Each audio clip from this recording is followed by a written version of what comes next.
Shalom. Welcome to Challenging Torah. Welcome back as we open up a new book, the book of Exodus, or Shemot in Hebrew. And it's like that moment of cracking open a new book.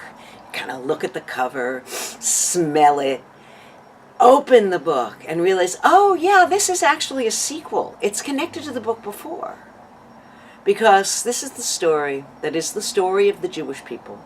And we know the story well because, to quote, it is a mitzvah to tell of the exodus from Egypt, as it says in our Haggadah, and all who tell it at length are praiseworthy. We have been hearing this story ever since we ate our first matzah ball.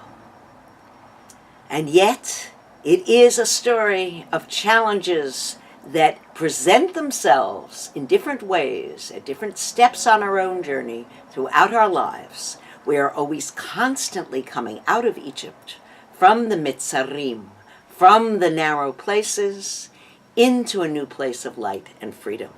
And the question always at the core of the book is, how do we not only do our own exodus, but help others to come out of Egypt so that there is no more slavery in the world? That is the task of the Jewish people. But we start with a very specific story. It's our journey, and so we name names, right? These are the names of the sons of Israel who came to Egypt with Jacob, every man with his household.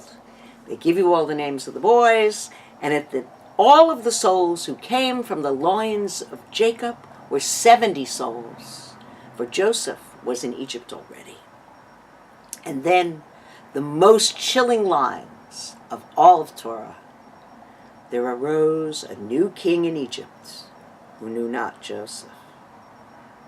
The Jews have been protected, living in Goshen, beautiful, rich, affluent, adjusted, assimilated, they say. And then the king, the Pharaoh, another generation, what have you done for me lately?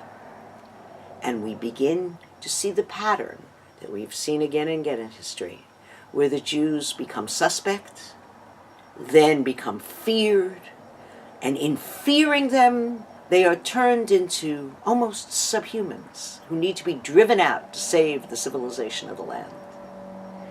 And so, they use the words, therefore they set over them taskmasters to afflict them with their burdens. And they built cities for Pharaoh, Ramses, and Pithom, but the more they afflicted them, the more they multiplied. Ishratsu is the word that's used for multiply. Same word used for reptiles. It's as if we've become vermin that need to be expelled. And of course, we know the story. The midwives are told to kill every baby boy and let the girls live. And the king of Egypt spoke to the Hebrew midwives, and the name of one was Shifra, and the other Pua. But the midwives feared God, and did not as the king of Egypt commanded them, but saved the male children alive. The first civil disobedience. We don't know if these women are Jewish or not clear, Ivriot, just to the Hebrews. How did they have this connection with the Pharaoh? But they are named in this book of Shemot, where Miriam isn't even named yet, Yocheved isn't even named yet, the mother and sister, but we name these women. And it becomes, the first two chapters of the book of Exodus are really women's story. It's a birthing story. A story of the Nile as a birth canal. A baby in the basket that goes down the Nile. Women who birth and protect this young hero that will become the savior of the Jewish people. Moses' early life, go see the movie. We've seen Prince of Egypt, and now the latest version, they have him hanging out at the palace. You see it. The most annoying part of that movie is God as a petulant 9-year-old. I leave you on your own. I'm not a film critic. But the voice, which I'm sure was not a petulant 9-year-old, coming out of the bush when Moses finally turns around, pays attention after he has fled Egypt and has taken out Jethro's flocks to be watered, and the bush is burning.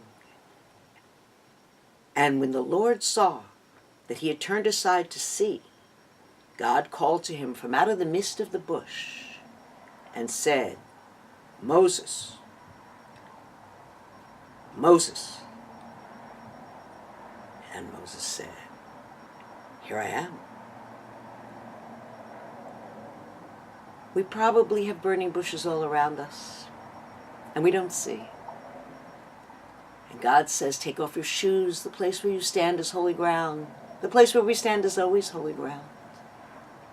What does it take for us to take that moment of mindful, focused, essential beingness to see the fire? And after Moses has said, "Hineni, I'm here," God then explains the task. "No, it's time. You're going to go back, take the Jews out of Egypt and save them. And I heard their cry and they've been suffering in terrible labor." And Moses says to God, "Who am I that I should go to Pharaoh and I should bring forth the people of Israel out of Egypt?" We've been taking the year to talk about midot. And this is the midah of anava, of humility. But there's misplaced humility as well. There's the humility of the midwives, who may be humble but knew when to rise to the task. And the humility of Moses here, who's like, "Oh, no, I can't possibly handle this." It's a misplaced humility. If God asked you to do this and you said you're here, what is this conversation? And so we have to look at our own struggles to take on and become who we really are. This is the challenge of the Challenging Torah this week. And as we end, I ask you the question, so who are you? To be continued. Shabbat Shalom.